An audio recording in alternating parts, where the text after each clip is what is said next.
Hola, oye, pero no me muerdas, ya empezamos. Hoy estoy Por favor, Loki, por Dios, siéntate aquí. Siéntate aquí, bicho. Hoy os traigo un nuevo vídeo.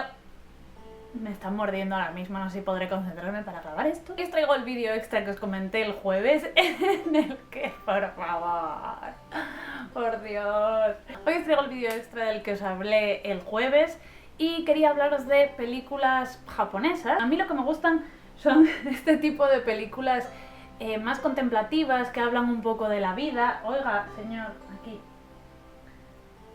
Que hablan un poco sobre la vida, el día a día.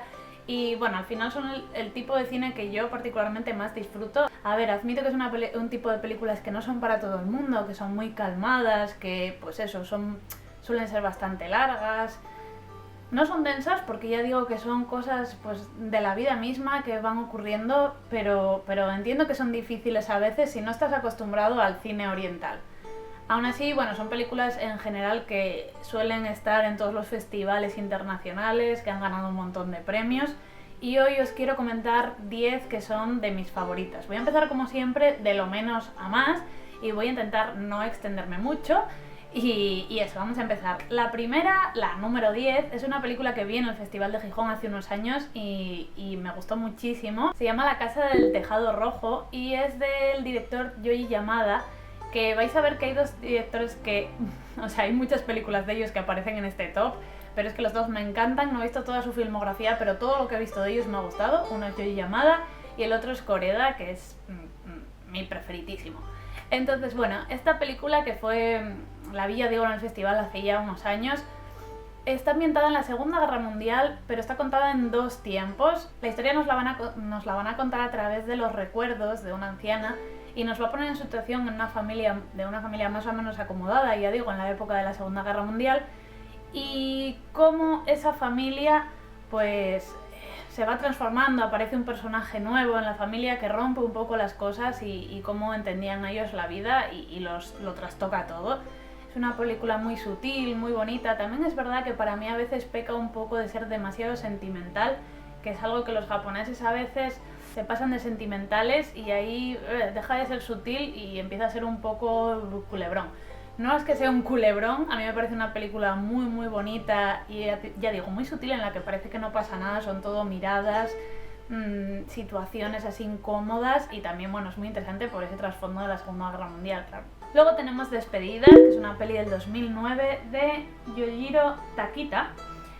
Y es una película muy muy particular. Esta sí que además tiene bastantes premios, creo recordar. Yo la vi hace muy poquito, pero había oído hablar de ella desde hace un montón, es famosísima. Es la historia de un violonchelista que tiene que volver a su pueblo natal y allí, bueno, con su mujer, y allí se pone a buscar trabajo desesperadamente sin encontrar prácticamente nada y acaba trabajando como enterrador. Pero es que no es enterrador particularmente, porque es un tipo de trabajo que solo ocurre, yo creo, que solo se da en Japón.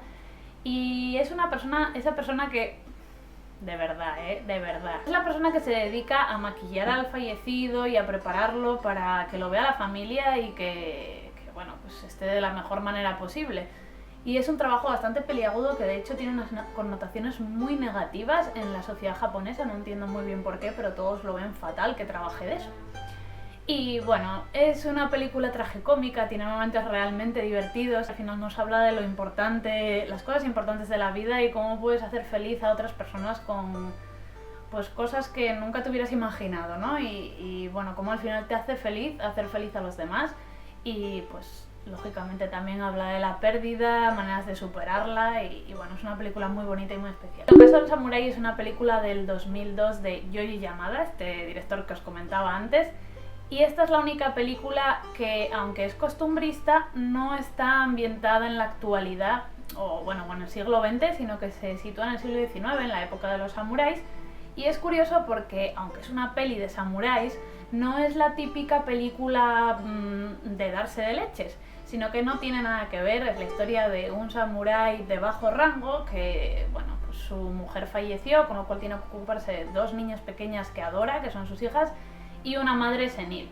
La situación es bastante complicada en su casa y bueno, vemos como la llegada de uno de sus antiguos amores pues le trastoca también un poco la vida y cómo todo eso le afecta y bueno, Es una película que a mí me gustó muchísimo, mucho más de lo que me esperaba. Es muy sencilla, muy tranquila, un poco triste. Estas películas, en general las películas japonesas, a mí me resultan muy melancólicas todas, y todas tienen un punto bastante triste, pero aún así, no sé, tienen ese encanto y también tienen momentos de humor, y no sé, es una película preciosa y que además te sitúa muy bien en ese periodo histórico que es tan interesante. El verano de Kikujiro es del 99, es una película de Takeshi Kitano y es la película más excéntrica de la que os voy a hablar.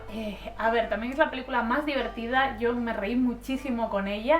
Es una película también muy famosa que tiene bastantes premios, y aunque parte de una historia un poco rocambolesca del típico niño que su madre lo abandonó y entonces va a buscarla con un antiguo yakuza, que es la mafia japonesa, pues en fin, esa es la premisa inicial, pero no tiene nada que ver. Al final es la relación que se forma entre el ex yakuza y el niño, que es muy entrañable, y más la evolución de ese hombre mayor, curtido, que pasa de todo, cómo crea sus lazos con el niño y cómo ve reflejado su vida a través de él. Es una película muy tierna, pero también, lo advierto, muy absurda. Tiene momentos totalmente surrealistas que, en fin, la recomiendo muchísimo por eso, porque es una película diferente. Y luego es muy enternecedora, pero también es súper divertida, yo me reí muchísimo. Still Walking o Caminando, del 2008, es la primera película de la que os voy a hablar de Koreda, este director que ya os digo que es de mis preferidas. A mí esta película me recordó un poco a Cuentos de Tokio, de la que os hablaré más adelante. Y nos habla de una familia que se reúne después de bastante tiempo, en la que, en fin, el tema principal es que el hijo mayor de la familia murió 15 años atrás, y eso lógicamente creó unas cicatrices en la familia que, aunque aparenten normalidad y finjan que todo es normal, tú estás viendo que están todos traumatizados. O sea, es que no hay otra manera de decirlo. Y bueno, la figura central se basa más bien en la relación entre el padre y el hijo. El padre es un anciano que está ya jubilado, que fue médico, y el hijo es el típico que nunca consiguió pues cumplir todas las expectativas que tenía su padre en él. Es otra de esas historias familiares, de emociones contenidas, de situaciones así que al principio no entiendes por qué están surgiendo y poco a poco todo va aflorando y lo vas entendiendo. A mí me pareció una película muy bonita y también la recomiendo muchísimo. Luego tenemos De tal padre, tal hijo, por fin una película que tengo. Esta película me gustó muchísimo en su día, aunque ya digo que también tiene un punto excesivamente sentimental que juega demasiado para mí. Hay, bueno, la explicación un poco rocambolesca de todo lo que ocurre, porque la historia trata de dos familias súper distintas con dos hijos de la misma edad, de 6 años, y un día se pone en contacto el hospital y les dice que hubo un error cuando nacieron e intercambiaron los hijos, con lo cual pues en fin, con la situación tan surrealista les proponen pues intercambiar sus hijos o a ver qué hacen. Entonces, bueno, tenemos por un lado los más protagonistas, que es una familia típica japonesa en la que está la ama de casa entregada a su hijo. Bueno, es que la sociedad japonesa es súper machista, por si no lo sabíais, pero bueno, la típica mujer que solo vive por sus hijos y por limpiar el polvo, y el típico marido, hombre de negocios, que no pasa tiempo en casa apenas, que está todo el día trabajando, que trabaja los domingos incluso. Y entonces luego, por otra parte, nos confrontan con la otra familia, que es una familia súper moderna, que pasa de todo, que tiene un negocio allí entre ellos, que bueno, dejan a sus hijos ser felices, que no les meten presión, que disfrutan del tiempo que pasan con él. Y bueno, pues lógicamente el choque brutal al enterarse de esto. Y bueno, a mí lo que me parece interesantísimo es ver todas las dudas que surgen de realmente es tan importante la sangre. Mi hijo, es que yo lo tenía clarísimo, en plan, vamos a ver, tu hijo es este niño con el que has convivido 6 años. Para mí no hay ninguna duda, pero es que para ellos era realmente su hijo era el que había parido su mujer, ¿no? Que es algo que digo, vale, sí, pero es que ¿en serio vas a dar a tu hijo con el que has convivido 6 años, que has visto crecer? Que 6 años son muchos, no estamos hablando de 2 meses, que ya me parecería durísimo. No sé, es una situación, una serie de dilemas morales que te ponen que bueno, te dejan bastante, a mí me dejó bastante resaca esta peli. Y bueno, es también una película muy bonita que te enseña muchas cosas y bueno, es durilla, vais a llorar, pero también es eso, es muy bonita. Luego tenemos Una familia de Tokio, que es una peli del 2013, sí, de Yoji Yamada también, y es un remake de la película Cuentos de Tokio de Ozu. de la que ya os digo que os hablaré más adelante. Y esta película me gustó muchísimo. La vi, yo no me acuerdo si la vi antes o después de la de Ozu, pero me gustó un montón a pesar de ser un remake. Creo que reúne muy bien toda la historia, toda la tensión, toda la melancolía que tiene la obra original, aunque lógicamente está modernizado y es más accesible. Si tenéis, pues os cuesta ver películas antiguas, sobre todo películas japonesas que se entiende que son más lentas y más difíciles igual, pues esta es una muy buena opción. Trata de dos ancianos que viven en un pueblo y que van a visitar a Tokio a su familia y se encuentran con una situación pues que no son muy bien recibidos, que los hijos viven su vida y que los han olvidado un poco y están bastante desamparados. Es una historia muy bonita sobre la familia, también te deja cierto pozo, a mí me dejó dándole vueltas también esta historia. Está muy bien contada y aunque obviamente la de Ozu es muy superior por muchas cosas, pero sobre todo por los sentimientos que te genera, a mí al menos me emocionó muchísimo más la otra, pero esta también consiguió pues que me metiera muchísimo en la historia y pues que me replanteara muchas cosas. Luego tenemos una de las más modernas, que es Una pastelería de Tokio. Esta es del 2015 y la directora, atención, una mujer milagro, es Naomi Kawase. Esta película es de las más las más difíciles, entre comillas, que os puedo recomendar, porque sí que es cierto que es una película muy lenta y que tarda bastante en eclosionar toda la historia. O sea, te tiene bastante tiempo dándole vueltas y diciendo ¿qué pasa aquí? Aquí pasa algo raro, pero no sé muy bien qué es. La historia aparentemente es muy sencilla, sobre este hombre que básicamente se dedica a hacer dorayakis, que es un tipo de pastel. Y un día aparece esta anciana que dice que su sueño es trabajar haciendo dorayakis y se decide a ayudarlo.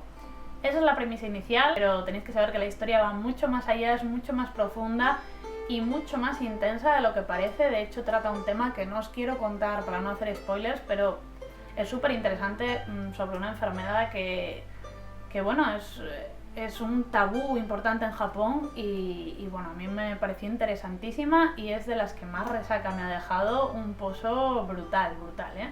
Luego, por supuesto, llegamos a la única película clásica que os voy a recomendar, que es precisamente Cuentos de Tokio. Yo he visto muy poco cine japonés clásico. Me cuesta mucho encontrarlas con buena calidad, con subtítulos, porque no quiero verla traducida.